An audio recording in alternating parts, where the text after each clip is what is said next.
Senior رہنما پیشگوئیوں کے حوالے سے مشہور، وہ کہہ رہے ہیں کہ 3 مہینے میں ہو سکتا ہے کہ شہباز شریف خود ہی اسمبلیاں تحلیل کر دیں۔ اندازہ لگائیے بات یہاں تک پہنچ چکی ہے۔ خورشید شاہ کہتے ہیں جی بجٹ کے بارے میں ہم سے تو سب کچھ چھپایا گیا ہے، ہمیں کچھ نہیں پتا، ہمیں کچھ نہیں بتایا جا رہا، ایسے میں ہم بجٹ پاس کیسے کروائیں؟ لوگ ہم سے سوال کریں گے۔ اب پیپلز پارٹی کے بغیر بجٹ پاس نہیں ہو سکتا، اور پیپلز پارٹی پچھلے 2 سال سے نورا کشتی تو کر ہی رہی ہے، کہیں نہ کہیں نظر آتا ہے الیکشن سے پہلے بڑے بیانات تھے، لیکن ہر مشکل وقت میں پھر وہ نون لیگ کا ساتھ دیتی بھی نظر آتی ہے۔ مگر بہرحال یہ بیانات اپنی جگہ اہمیت کے حامل ہیں، لیکن مسئلہ یہ ہوا ہے کہ IMF کے معاملات سے پہلے ایک آخری کوشش تھی جس میں شہباز شریف صاحب چین گئے تھے، اور سوچا جا رہا تھا کہ اب چین سے کچھ بڑی مدد مل سکتی ہے، جس کے بعد IMF کی شرائط کچھ نرم ہو جائیں۔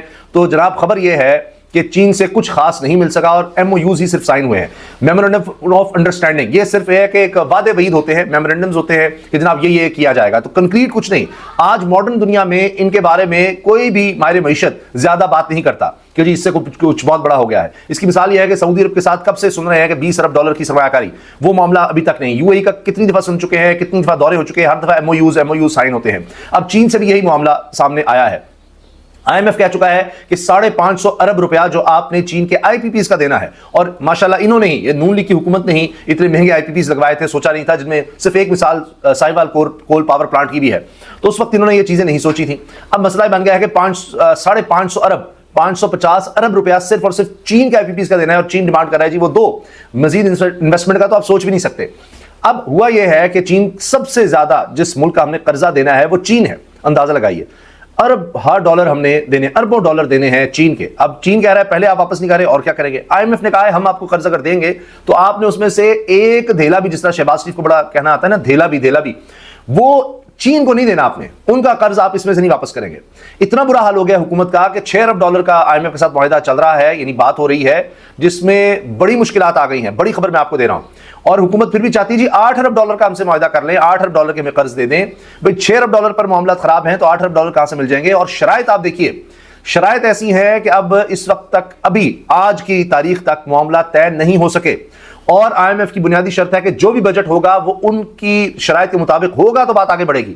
اب حکومت نے بجٹ پاس کروانا ہے، اور جو IMF کہہ رہا ہے، ایک طرف وزیر مملکت کہتے ہیں پرویز ملک کہ جی وہ تو علی پرویز ملک، وہ کہہ رہے ہیں کہ جی جو کچھ ہے IMF کے فریم ورک کے اندر ہی ہم بجٹ لے کر آئیں گے۔ مطلب یہ ہے کہ جو IMF کہے گا وہ ہم کریں گے، لیکن اس کے باوجود مسائل نظر آ رہے ہیں، کیونکہ ایک بات تو یہ ہے کہ اب ٹیکسز بڑھائے جا رہے ہیں، کوئی بھی چیز ٹیکس سے خالی نہیں ہوگی، حتیٰ کہ خوراک بھی، اسٹیشنری بھی، ان پر بھی ٹیکس لگے گا، GST لگے گا۔ پیٹرول پر مزید GST کی بات ہو رہی ہے، 5%، اور 1% ہر چیز پر بڑھایا جا سکتا ہے۔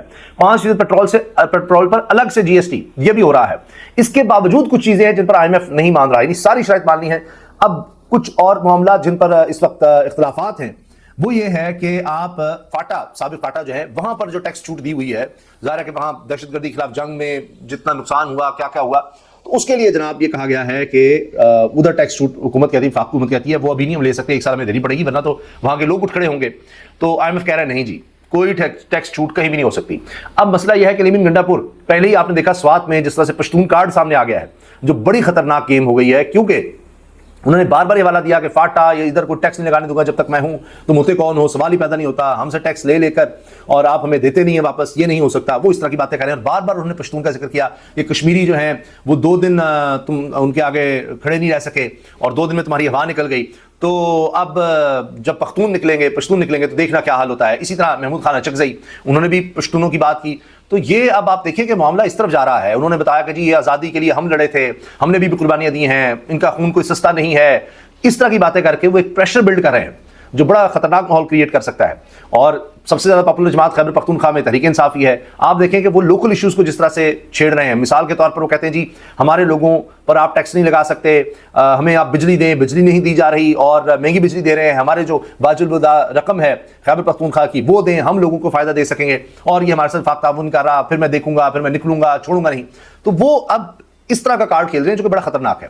اور اب یہ تو ممکن نہیں ہے کہ علیمن گنڈا پور اپنے طور پر یہ سب کر رہے ہوں، ان کو ظاہر ہے کہ عمران خان کی طرف سے ڈائریکشنز ہوں گی، ان کی مرضی سے یہ سب بات کر رہے ہوں گے، تو یہ نہیں ہو سکتا کہ وہ خود سے کر رہے ہوں۔ تو وہ اب نظر آ رہا ہے کہ جو بھی اس وقت پختونخوا کے عوام ہیں، جو ان کی نبض پر وہ ہاتھ ہے اور وہ ان کے حقوق کی بات کر رہے ہیں مسلسل، اور جو محرومیاں ان کو نظر آتی ہیں، تو ان کے حوالے سے وہ اب پریشر بلڈ کر رہے ہیں۔ اچھا، اس میں جناب جس طرح سے میں نے عرض کیا کہ جو اس وقت حالات ہو چکے ہیں ان میں ایک طرف کہا جا رہا ہے آئی ایم ایف کی ہم ساری باتیں مانیں گے، لیکن اس کے باوجود یہ دیکھیے کہ اب یہ جیو تک نے خبر لگائی ہے کہ آئی ایم ایف کا پاکستان کو رعایت دینے سے انکار، متعدد تجاویز پر اختلافات برقرار. اور یہ ایسے وقت میں ہو رہا ہے کہ جب اہم ترین لوگ، یہ ایسے ہے جیسے وہ 9 مئی نون لیگ کے ساتھ اب ہو رہا ہے، 9 مئی کے بعد تحریک انصاف کو لوگ چھوڑ کر جا رہے تھے، تو اب جناب جو اہم ترین لوگ تھے وہ پہلے چھوڑ چکے اور انہی میں اب ایک اور اضافہ ہو گیا ہے. سابق گورنر سندھ زبیر عمر صاحب نے نون لیگ کو چھوڑنے کا اعلان کر دیا، باقاعدہ اعلان کر دیا ہے کہ جی اب میں مزید نون لیگ کے ساتھ نہیں چل سکتا. اور انہوں نے خود کو پارٹی سے الگ بھی کر لیا اور کہا ہے کہ جی کافی عرصے سے معاملات خراب چل رہے تھے، معاملات اس طرح سے تھے، لیکن اب میں نے فیصلہ کیا ہے کہ میں الگ ہو رہا ہوں نون لیگ سے، اور مستقبل کا فیصلہ میں دیگر اپنے دوستوں کی مشاورت سے اور اس کے بعد طے کروں گا. اب آپ یہ اندازہ لگائیں کہ زبیر عمر جو ہیں، محمد زبیر، یہ ترجمان رہے ہیں میاں نواز شریف کے بھی اور مریم نواز صاحبہ کے بھی. تو اسی سے آپ اندازہ لگائیے کہ یہ کتنے اہم شخص تھے کہ جو اب ساتھ چھوڑ گئے ہیں. اور ان کے پاس بڑے راز ہیں. کچھ عرصے سے یہ بار بار یہ باتیں بھی کر رہے تھے کہ جس طرح میں اگر گیا تھا اور ملا تھا سابق army chief general Qamar Javed Bajwa سے تو میں ان کی مرضی سے ملا تھا، یہ ایسے نہیں تھا. یعنی نواز شریف یا مریم نواز یہ سب لوگوں کی مرضی سے تھا، اور کئی جگہوں پر تو شہباز شریف کو بھی نہیں پتا تھا. تو جا کر جو ملاقاتیں ہوتی تھیں ان میں ان کی مرضی شامل تھی.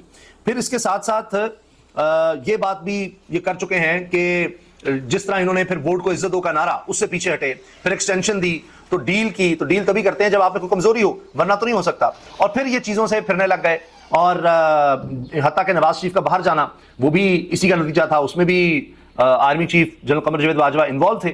تو یہ سب باتیں جناب آپ دیکھیں کہ محمد زبیر کر چکے ہیں اور ان باتوں پر کھڑے ہیں. اب اسی طرح سے آپ دیکھیں کہ یہ بات اب بڑھتے بڑھتے یہاں تک پہنچ گئی ہے کہ زبیر عمر نے فیصلے کر لیا ہے کہ اب وہ نون لیگ چھوڑ رہے ہیں.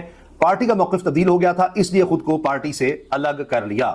تو اب آپ اندازہ لگائیں کہ زبیر عمر صاحب کا جانا کتنا بڑا دھچکا ہے نون لیگ کے لیے. اور اب اور راز کھولیں گے. اب تو ہوتا ہے نا کہ ایک آپ پر پریشر ہوتا ہے کہ جناب پارٹی میں ہے، اور یہ کافی عرصے سے پارٹی کے جو بھی اجلاس وغیرہ ہو رہے تھے ان میں بھی شرکت نہیں کر رہے تھے. تو لہٰذا اب آپ سوچئے کہ جب یہ جائیں گے باقاعدہ اور دوسری طرف جائیں گے تو کس طرح نون لیگ کو نقصان ہوگا. اور یہ ایک ایسے لگ رہا ہے کہ یہ معاملہ بڑھتا جا رہا ہے اور یہ کنٹرول نہیں ہو رہا. جتنے سینئر رہنما وہ ایک ایک کر کے چھوڑ رہے ہیں اور ان کی پاپولیرٹی نیچے جا رہی ہے، ان پارٹی کے لوگوں کو نظر آتا ہے. ابھی زبیر عمر نے عمران خان کے حق میں کس طرح کا بیان دیا تھا محمد زبیر نے کہ جی عمران خان جو ہے وہ فائٹر ہے، ثابت ہو گیا، وہ ڈٹا ہوا ہے. تو ایک ایک راز ان کے پاس ہے، کس طرح آرمی چیف سے، سابق آرمی چیف سے جنرل قمر جاوید باجوہ سے کیا کیا باتیں ہوئیں، کس طرح وہ رجیم چینج ہوا. اب تو وہ اور راز کھولیں گے کیونکہ اب تو باقاعدہ وہ چھوڑ کے چلے گئے.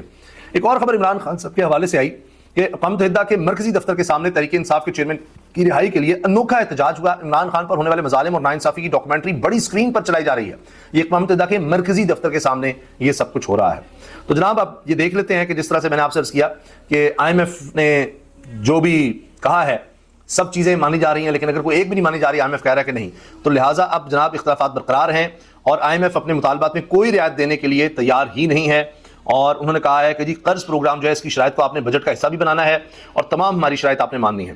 اب آپ یہ دیکھیں کہ تنخواہ دار اور غیر تنخواہ دار طبقے پر انکم ٹیکس ریٹ پر پاکستان اور آئی ایم ایف میں اتفاق نہیں ہو سکا، جبکہ زراعت اور ہیلتھ سیکٹر پر 18% سیلز ٹیکس پر بھی فریقین میں عدم اتفاق ہے.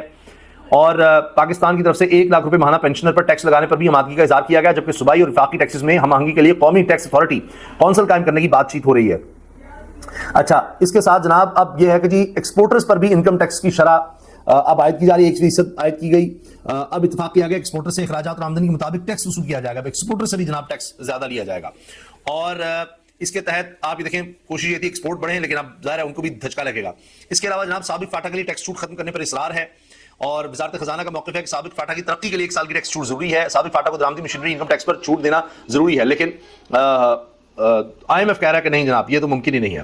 اور اب آپ یہ سن لیجئے، یہ خبر جو ہے سب سے خطرناک ہے کہ اب ٹیکس ہدف 12,900 ارب روپے مقرر کرنے کا آئین نے مطالبہ کیا ہے، اور ذرائع وزارت خزانہ کے مطابق ایف بی آر کو 3,490 ارب روپے کی زائد ٹیکس وصولی کرنا ہوگی، کیونکہ آئی ایم ایف نے آئندہ مالی سال کا ٹیکس ہدف 12,900 ارب روپے مقرر کرنے کا کہا ہے، اور ٹیکس دینے والوں کی تعداد، جمع کروانے والوں کی تعداد 2 گنا کرنے کا مطالبہ کر دیا ہے. 30 لاکھ سے وہ کہہ رہے ہیں ٹیکس گوشوارے جمع کروا رہے ہیں، ان کی تعداد 30 لاکھ سے 60 لاکھ کر دی جائے. پھر اور سنیے، ہر طرح کا ٹیکس استثناء ختم کرنے کا فیصلہ کیا گیا ہے، جس کے لیے زرعی اشیاء، بیجوں، کھاد، ٹریکٹر اور دیگر آلات پر مکمل سیلز ٹیکس عائد کیا جائے گا. یہ جو مریم صاحب کہہ رہے ہیں کسان کے لیے بڑا کر دیا، دیکھیے پھر اور زخموں پر نمک چھڑکنے برابر ہے کہ پہلے آپ نے گندم نہیں خریدی اور اب آپ دیکھیے ٹیکس کی بھرمار ہونے جا رہی ہے۔ پھر خوراک، ادویات، اسٹیشنری، کوئی چیز ٹیکس نہیں بچے گی۔ ادویات آپ دیکھیے، اب خوراک بھی جو بنیادی چیز ہے، ادویات یعنی کوئی بیمار جو ہے وہ بھی چین کا سانس نہیں لے سکتا، ایک بیماری اوپر سے جناب ادویات اور مہنگی۔ ذرائع کے مطابق خوراک، ادویات، اسٹیشنری پر تعلیم پہلے ہی جناب مہنگی ہو چکی ہے، بچے اسکول سے باہر ہیں، کروڑوں بچے، اب اور زیادہ آپ دیکھیے تباہی آ رہی ہے۔ خوراک، ادویات، اسٹیشنری پر 10% سیلز ٹیکس عائد کرنے کی تجویز بھی دی گئی ہے، جبکہ ٹیکس ہدف حاصل ہونے میں مشکلات پر سیلز ٹیکس کی شرح 1 سے 2% بڑھانے کی تجویز ہے کہ اگر پھر بھی ٹیکس 12,900 روپے نہیں اکٹھا ہوگا تو مزید آپ ٹیکس لگا دیں، 18% سے بھی زیادہ کر